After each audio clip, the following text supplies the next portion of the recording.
Actually, I had quite an illustrious career, 27 and a half years in the FBI. And in those 27 and a half years, I had 13 assignments, so I moved around the country. The only part of the country I never did live in was really the extreme northeast U.S. So also during my career, I handled just about everything. I was counter-espionage, counter-terrorism in New York and Connecticut, and I negotiated with some skyjackers at Philadelphia International Airport for 2.5 hours, July the 12th, 1972. And I ended up being in charge of most of Southern California. Had over 700 personnel under my command. I personally investigated the Oklahoma City bombing case, huge cover-up. Jack Kennedy's assassination, huge cover-up. Bobby Kennedy's assassination, huge cover-up. World Trade Center, huge cover-up. Okay, terrorism. They're using it as an excuse to take away our constitutional rights and our civil liberties. The Bilderbergs. I'm Ted L. Gunderson, a 27-year veteran of the FBI who retired in March of 1979. At the time of my retirement, I was the senior special agent in charge of the FBI Los Angeles Division with more than 700 personnel under my command and a budget of $22.5 million. I was an agent on the street for 9.5 years, and then I advanced administratively. I was a supervisor, and then I was number 2-man in Connecticut and Philadelphia, and assistant special agent in charge was the title. And then I became a chief inspector, and then I was agent in charge in Memphis, Dallas, and the senior special agent in charge in Los Angeles, because I had 3 other special agents in charge under me and 24 supervisors under them. I have information chiseled in stone, documented, that the FBI had advanced knowledge about 911 and did nothing to prevent this from occurring. And this is atrocious, it's unbelievable, having been a former FBI agent myself, and it's very obvious that this whole thing is being orchestrated by the powers that be at the highest level of our government, and I want the world to know about it. The minute I saw the planes fly in to the tower, on television, live as a matter of fact, the question I had in my mind was, there is no way, absolutely no way, that somebody could skyjack 4 planes, 20 people, skyjack 4 planes, in this case 19 individuals, and our government would not know about it in advance. We have, the U.S. government, the most advanced intelligence techniques of anybody in the world, and you'll never convince me we didn't have advanced knowledge about what was going on. We saw the airplanes go in, and it's also a question about whether they're remotely controlled. I don't know about that. I hate to comment on something where I have no documentation, but there's much more to this story than has come out so far. You will never in a million years convince me that those buildings, those towers, collapsed because those planes hit them. I'm confident that they were imploded.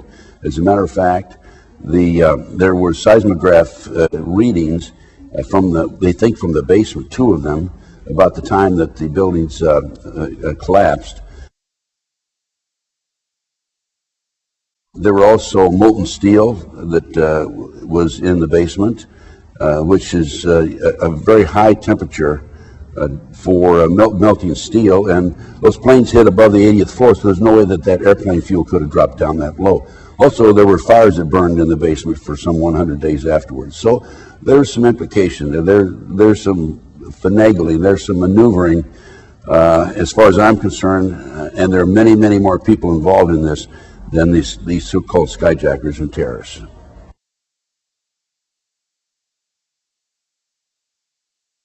The anti-terrorism legislation was written back in the middle 1980s under the George Bush Sr. administration. A female Department of Justice attorney, who was one of the authors, made the statement publicly, before this passes Congress, people have to be killed. Now, if we fast forward to a World Trade Center car bombing in February 1993. At that time, the FBI had a 43-year-old former Egyptian army officer as an informant who was in with the terrorists. He was commissioned by the terrorists to put the bomb together. He went to his FBI superiors, we're going to use a dummy bomb, right? And they said, no, we're going to use a real bomb. So the FBI not only knew in advance that they were going to bomb the World Trade Center, they furnished the ingredients for the bomb, which is absolutely unbelievable. that they get away with this. What's unbelievable about it is this was actually printed in the New York Times on October 28, 1993. But they got away with it. And if I was a congressman or senator, I would demand an investigation. Why would the FBI furnish the ingredients for the bomb that brought down or that had damaged the World Trade Center in February 1993? We had 6 people killed there. We had 1,000 people injured. We had a total of 6 citizens who died in the February 1993 World Trade Center car bombing. We had $1,000 worth of 1,000 individuals were injured. We had $500,000 in damage. But there weren't enough people who died to pass the anti-terrorism legislation. So now we fast forward to May the 19th, April the 19th, 1995, Oklahoma City bombing.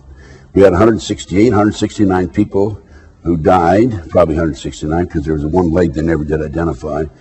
And a year later, the anti-terrorism legislation passed. Now, it wasn't tough enough. I can't prove that there were explosives that were placed in the World Trade Center in the 9/11 situation. However, from what I've seen, an expert on implosions from Albuquerque, New Mexico, that worked for the government under government contract, stated immediately afterwards that the buildings were imploded. And then he retracted his statement and said, well, maybe they were, maybe they weren't. But basically, now he's saying that they weren't imploded. But other experts who have looked at the pictures say that the buildings were imploded. I think that in order to implode those buildings, there had to be implications, government implications or involvement in placing these charges. I mean, that was a tremendous project. I mean, I don't know how many people would be involved in it. Going back to Oklahoma City, an inside investigator told me there were at least 11 other people involved in the Oklahoma City bombing. Now, if you have 11 other people involved in Oklahoma City, you're going to have 3 or 4 times that involved in the World Trade Center situation.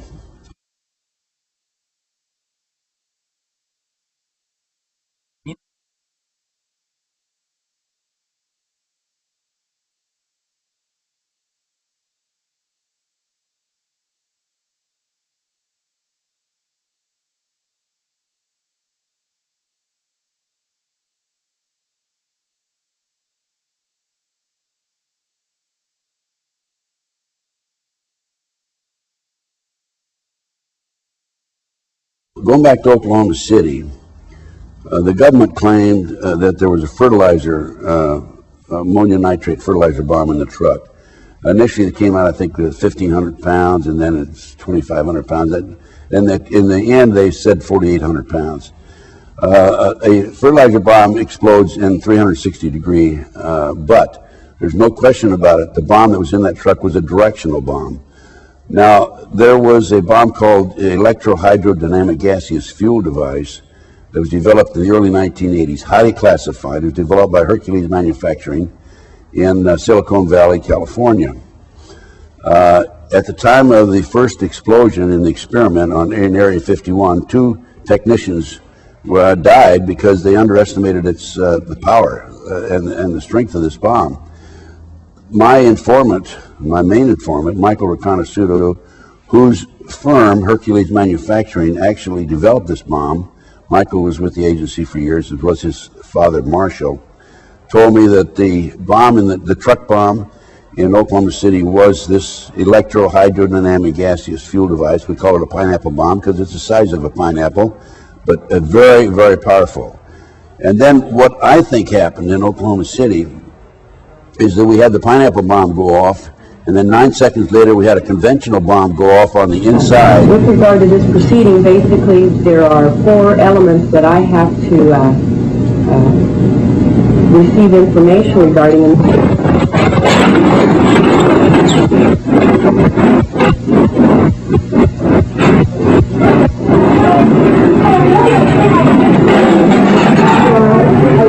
Everybody, let's get out of here. Now, what's the electricity line?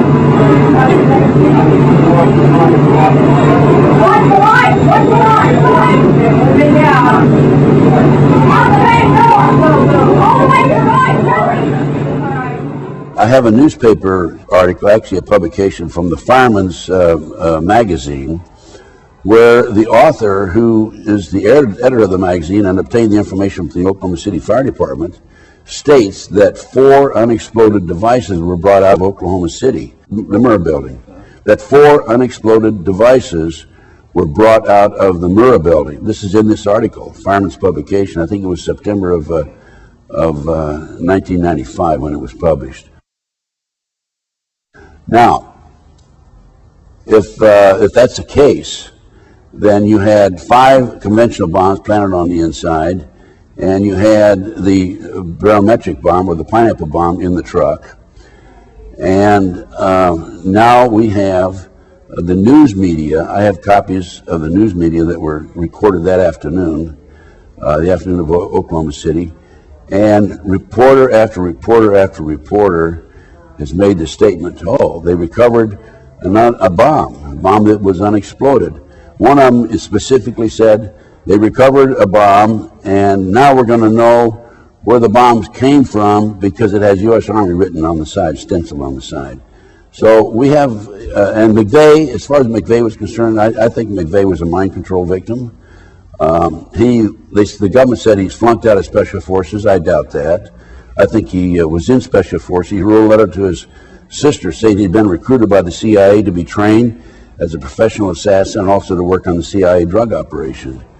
And he was visited in Oklahoma City and in Colorado when he was in custody by Dr. Jolly West, DLA.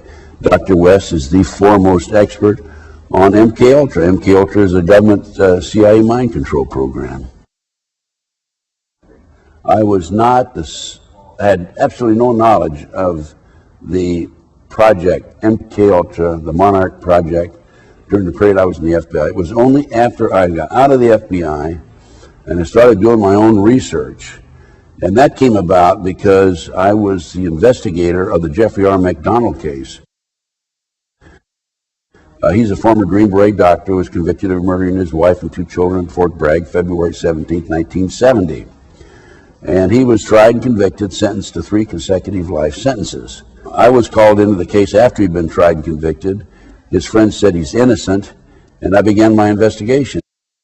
And within 10 months, October 25, 1980, I obtained a signed confession from a girl, Helena Stokely, who said Dr. McDonald did not commit those crimes. They were committed by her satanic cult group. The satanic cult group was distributing drugs up and down the East Coast. They were being flown in plastic bags of the body cavities of the dead GIs coming out of Southeast Asia. And this is the late 60s, early 70s. This is all documented. Time magazine, January 1, 1973. Dr. McDonald is absolutely innocent, and he's in jail today, 20-some years in prison. Now, the reason I tell you about that case is because after I developed this information and went public with my confession from Helena, I was on national TV, I was on radio talk shows, and people came from all parts of the United States and said, hey, I know all about that, satanic cults, it's for real, I'm a victim, et cetera, et cetera, et cetera. And that's how I became involved and embroiled in these very controversial issues. And then I started doing my own research, and one thing led to another. And then I investigated international child kidnapping ring out of the Midwest, out of Nebraska. They were flying children out of Sioux City, Iowa to Washington, D.C. for sex orgies with congressmen and senators. And just went on and on. And I had the McMartin case out of Southern California. The children were dropped off in the school in the morning by their parents. They picked them up late in the afternoon. In the interim, they put the kids through tunnels and up into the trap door, the triplex next door, put them in automobiles and prostituted them. 2, 3, 4-year-old children. Unbelievable. And this is how I became involved in all these issues. And I just kept going, as any good investigator would do. I just keep going. The international child kidnapping ring is not being exposed. I have personally given my documentation to the FBI on at least 6 or 8 occasions, and I have been ignored because it's a covert CIA child kidnapping operation that's been active since the early 1960s. What's happening here is these children are being flown, or were in the past in the 1980s, out of Sioux City, Iowa, to Washington, D.C. for these sex orgies for the purpose of blackmailing the congressman, of compromising them. And of course, hey, there's a bill that's going to be passed on Monday, and then I can come around to you and say, Congressman, you remember when you were with that little boy, that little girl last Friday? Okay, you better vote this way. That's exactly what's happening. It's called blackmail. This is a CIA covert operation. It's called the Finders out of Washington, D.C. And they're involved in kidnapping and international trafficking of children around the world. And I had, in my day, in the 80s, I had one of the kids who was actually part of the kidnapping team. When he was 10, 11, 12 years old, they would put him out as a decoy in the parks or shopping malls and so forth, and to attract the kids his age over near the car. And then the adults would grab the children and be off with them. One little kid was a 12-year-old newspaper boy named Johnny Gosh out of West Des Moines, Iowa. Johnny Gosh was kidnapped, and back in 1982, he was taken in, used as a sex slave. Later, he and another kid escaped. They stole a car and escaped, and Johnny Gosh is in hiding right today, by the way.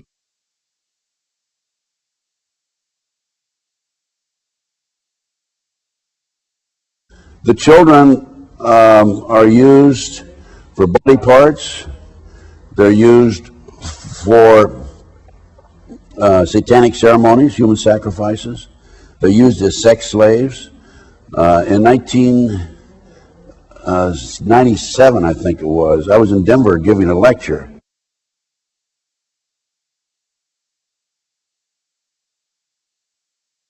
I had a tip from an airline employee that 210 children flew out of Denver to New York and then on to Paris, France.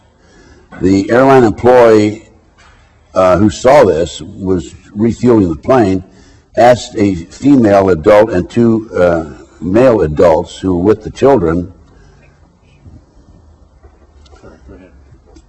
asked a female adult and two male adults who were with the children, who are these kids? And the woman says, Child Protective Services, mind your own business. And that man, by the way, has disappeared. I also had a tip from an airline employee, a flight attendant out of Los Angeles, that a plane load of kids, children, was flown to Paris, France. Paul Benassi, my informant inside the Nebraska case, who was part of the Child Network, told me that some of these kids are auctioned off. He's attended 6 such auctions. As few as 6 and as many as 36 children were auctioned off at these various auctions. The children sell for up to $50,000 each, sometimes more. The ages are 2 to 21. The kids stand on a stage in their underwear with a number across with the string around their neck and a number on a cord, on a piece of cardboard, and the people in the audience bid on them, just like bidding on an automobile. This is going on right under our nose. I've given this to the FBI and demanded investigation. I gave the latest complaint I filed is in writing as of November of this last year. I just keep pumping it over to them, keep giving it to them. And I have a U.S. Customs report that documents this.